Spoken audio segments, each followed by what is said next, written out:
Nandikkara Sri Ramakrishna Vidya Niketan public സ്കൂളിൽ school തല parliament തെരഞ്ഞെടുപ്പും വിജയികളുടെ സ്ഥാനാരോഹണവും നടന്നു. സ്കൂളിൽ രൂപീകരിച്ച 4 ഹൌസുകളുടെ കമ്മിറ്റികളും ചടങ്ങിൽ ചുമതലയേറ്റു. തൃശൂരിലെ സംസ്ഥാന excise academy and research centre joint director H Krishnakumar ചടങ്ങ് ഉദ്ഘാടനം ചെയ്തു. Kodakara Vivekananda trust secretary KS സുഗേഷ് അധ്യക്ഷനായി.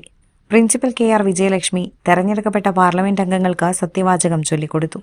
Manager C Rakesh, trust joint secretary Mohanan Vadakkedath, വിദ്യാലയ സമിതി president K Raveendran, secretary Rajath Narayanan, Suma R Menon, ക്ഷേമസമിതി പ്രസിഡന്റ് ഷാജു കളരിക്കൽ, മാതൃസമിതി പ്രസിഡന്റ് സുബിത എന്നിവർ സംസാരിച്ചു. സ്കൂളിൽ രൂപീകരിച്ച 4 ഹൌസുകളുടെ കമ്മിറ്റികളും ചടങ്ങിൽ ചുമതലയേറ്റു. സ്കൂൾ ഹെഡ് ബോയ് ആയി Akshay S Warrier, head girl ആയി അഞ്ജന വിനോദ് എന്നിവർ തെരഞ്ഞെടുക്കപ്പെട്ടു.